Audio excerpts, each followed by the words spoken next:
इन्होंने अपना नाम, आपका नाम, अपना धर्म उजागर करते हुए ये बिल्कुल जग जाहिर कर दिया इनको संविधान नहीं, इनको केवल और केवल शरिया पे विश्वास है।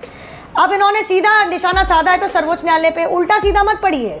डॉक्टर के मोहम्मद की 1976 की सर्वे थी जो इलाहाबाद उच्च न्यायालय ने और सर्वोच्च न्यायालय ने उसको अपहोल्ड करते हुए ये कहा था, मंदिर शब्द का इस्तेमाल नहीं किया होता, लेकिन ये तो कहा था अपनी फाइनलिटी कंक्लूसिव जजमेंट में, there has been a Hindu structure underneath the Babri mosque. अब मैं इनसे एक सवाल पूछना चाहूंगी, कहा था वजू खाना बाबरी मस्जिद के अंदर? बताइएगा जरा मुझे। आज एकदम से कह रहे हैं अनिवार्य है वजू खाना, हाँ, जहां में शिवलिंग लग रहा है वहां कह रहे हैं आपका फव्वारा है, जबकि इसी पे आपत्ति जताते हुए आदरणीय सर्वोच्च न्यायालय ने कहा नहीं ये सब नहीं होना चाहिए, इसलिए उसको बिल्कुल सील किया जाए। लेकिन आपको मजा आता है हमारे साथ छेड़खानी करने के लिए, आपको मजा आता है कि आपके लोग आए, हमारे मंदिर तोड़े, हमारी बहनों के साथ आपने बलात्कार किया, आपने हमारे पुरुष की जान ली, बच्चों को आपने बिल्कुल बेनिहत्ते बच्चों को आपने जान से मारा, और यहाँ तक कि एक दीवार छोड़ दी। मैंने तो पूरा परिसर देखा हुआ है, पीछे से भी देखा हुआ है, पूरी दीवार ऐसी है मानो जैसे मंदिर हो, साक्षात अपनी आंखों देखा है। यही बात बाबरी मस्जिद में डॉक्टर के मोहम्मद, वो तो मुसलमान है भाई साहब। मैं आपसे कुछ पूछना चाहती हूँ कि आप फव्वारा कहते हैं, आप हमारी आस्था को ठेस पहुंचाते हैं। एक किसी ने कार्टून बना दिया था, आतंक फैला के चार्ली हेब्डो में क्या किया था, आपने जाने ले ली थी।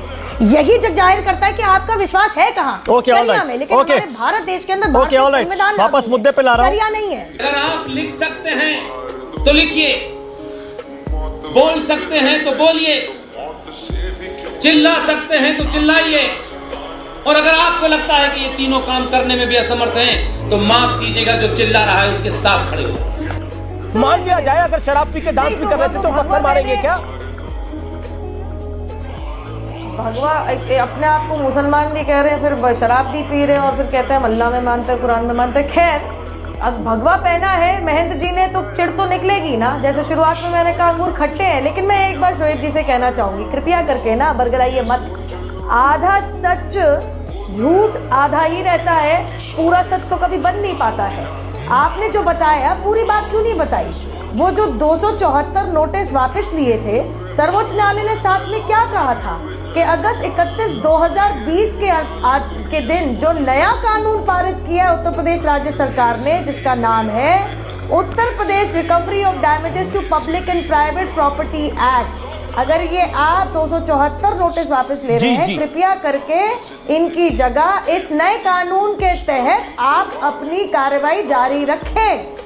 तो आपका तो झूठ तो मैंने बेनकाब कर ही दिया है। जस्टिस चंद्रचूड़ का ये ऑब्जर्वेशन और जज डायरेक्शन था, पूरा बोलिया कीजिए, बरगलाने की जरूरत नहीं है। लेकिन अभी मैंने ये भी सुना, देखिए अमीर जी, मैं बहुत देर से सुन रही हूँ, राम कृपा, राम चाहते थे, राम कृपा थी, राम कृपा थी। आप पूरा पढ़ के आया कीजिए, मैं भी मीडिया से पढ़ रही हूँ।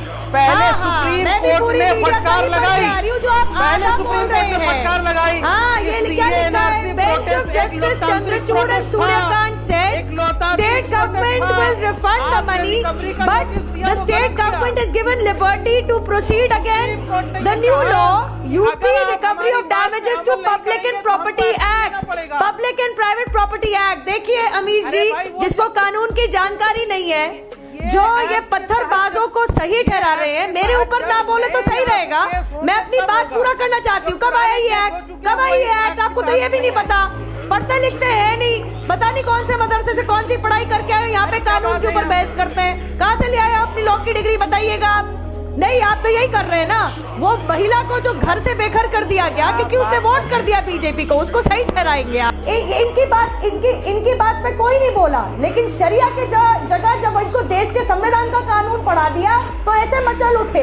तब बच लिए ना जब उस महिला को उसके शौहर ने और घर वालों ने घर से बाहर निकाल दिया, उस मुसलमान महिला को, क्योंकि उसने भाजपा को, योगी आदित्यनाथ जी को वोट दिया है, मोदी जी को वोट दिया है। उन पे मचलिए आप। आपका काम यही है, क्योंकि आप सिर्फ बंटवारे की राजनीति करते हैं, आपकी दुकान कैसे चलेगी? लेकिन बात यहाँ पे अमीर जी ये भी हुई कि भैया राम कृपा है, राम की कृपा कभी नहीं थी जी, कि पंडित नेहरू जी बकायदा हमारी राम भगवान और सीता मैया की प्रतिमा को मंदिर से उखाड़ दे और फेंक दे। राम की कृपा और राम की ये कभी राम भगवान ने कभी नहीं रचा था कि आप लोग राम भगवान को ही मिथक और काल्पनिक बता दें। ज्ञानवापी परिसर में एक पूरी दीवार ऐसी है, बिल्कुल अगर आपकी आंखों देखिए तो ऐसा लगेगा कितना प्राचीन मंदिर गिरा दिया। ये अपने उड़ते हुए घोड़े पे कब बैठेंगे और कब चुप होंगे?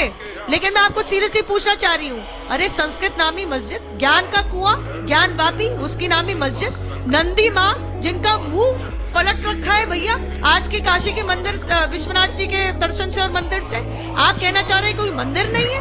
आपने ये क्या कहा यहाँ पे कि कोर्ट का विषय है, कुछ इसका क्या लेना देना, त्रिशूल का क्या लेना देना, या आपका कलश का क्या लेना देना, कमल का क्या लेना देना, डमरू का क्या लेना देना? असलियत तो यही है कि 40,000 से ज्यादा ऐसी आज की तारीख में मजार और मस्जिदें हैं जो हिंदू मंदिरों को तोड़ के बनाई। तब आप कहाँ थे?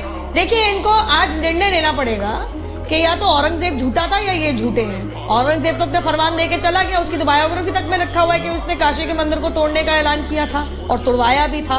मैं कितनी बारी और बोलूं, कभी गए नहीं हो आप? होके आओ, वंदे भारत एक्सप्रेस अच्छी ट्रेन है, होके आओ। एक पूरी दीवार प्राचीन मंदिर है, दिखेगा, मुफ्ती साहब दिखेगा।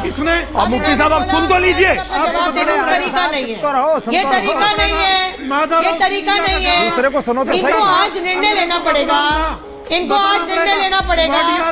ऐश्वर्या आपको रोकना पड़ेगा। मैं ऐसे डिबेट रोक रहा हूँ आप इनका, मैं किसी का ऑडियो डाउन नहीं करता हूँ, मैं रिक्वेस्ट कर करके थक गया हूँ। तो आप फेडर डाउन कीजिए। मैं नहीं करता हूँ वो, मैं आई वांट एवरीवन। मुफ्ती साहब, जब आपने बोला, नुपुर सुन रही थी, महान जी सुन रहे थे, आपने इनका नाम लिया, आपने इनसे जवाब मांगा, अब वो जवाब दे रहे हैं तो जवाब तो ले लो जनाब। अरे जितने सवाल हटाए सब जवाब तो ले लो। Thank you. बोलिए नुपुर, उसके बाद महान जी बोलेंगे। बोलिए नुपुर। नुमानी साहब आ रहा उसके बाद। हाँ, चाहे गुरु तेग बहादुर हो, चाहे शिवाजी जी के सुपुत्र हो, जिस तरीके से बेरहमी से आतंकी औरंगजेब ने उनको मारा है, आज इनको निर्णय करना पड़ेगा, ये भारतीय है या ये मुगलों की वंशज है। क्योंकि सच्चाई तो यही है कि ये मुगलों की वंशज है, जो मुगलों के लिए आज कहने के लिए, मुंह पहुंचने के लिए गंगा जमनी तहजीब कहते हैं, लेकिन आज उन्हीं हिंदू पक्ष से लड़ रहे हैं। यहाँ पे इतनी कोर्ट कचहरी की बात हो रही है, यहाँ कितनी कोर्ट कचहरी की बात हो रही है, इन सबसे एक सवाल पूछिए ना। वैसे तो आदरणीय सर्वोच्च न्यायालय ने इस बात पे भी आपत्ति जताई थी कि किसी की भी आस्था को ठेस नहीं पहुंचनी चाहिए और शिवलिंग को फव्वारा, बिल्कुल नहीं पहुंचना। सारे मीम्स जो आज जारी हो रहे हैं गलत है। आप ही के पैनल पे बैठे स्टूडियो में एक जिन्होंने फव्वारा बताया हमारे शिवलिंग को, यही चीज कॉन्टेम्प्ट ऑफ कोर्ट है। जस्टिस चंद्रचूड़ के अच्छा रिलैक्स, मैं आऊंगा आपके पास, आप काउंटर कीजिएगा अपने 30 सेकंड। मुफ्ती जी, मेरे को ऑडियो डाउन करने के लिए मजबूर मत कीजिए, मैंने पूरी डिबेट में नहीं किया है। सबके पास आऊंगा 30 सेकंड के लिए, प्लीज। ऐश्वर्या जी, तरीका नहीं है। नुपुर, तरीका क्या है यार, मेरे को नहीं भूल गया। प्लीज रिलैक्स, मैं सबको 30 सेकंड देता हूँ, ये समझ ही नहीं आता, रिक्वेस्ट करके थक गया। बैठा है ना, रिलैक्स। हाँ बोलिए। ये जो मुझे झूठा बोल रहा है, ये जो आदमी देश के संविधान में, देश के सर्वोच्च न्यायालय में नहीं मानता है, वो शरिया में मानता है। इसके लिए औरंगजेब सच्चा है तो फिर ये झूठा हुआ, और अगर औरंगजेब झूठा है तो ये सच्चा हुआ। बता दो कौन झूठा है, मुगल या तुम लोग? अगर आप लिख सकते हैं तो लिखिए, बोल सकते हैं तो बोलिए, चिल्ला सकते हैं तो चिल्लाइए, और अगर आपको लगता है कि ये तीनों काम करने में भी असमर्थ हैं तो माफ कीजिएगा, जो चिल्ला रहा है उसके साथ खड़े हो।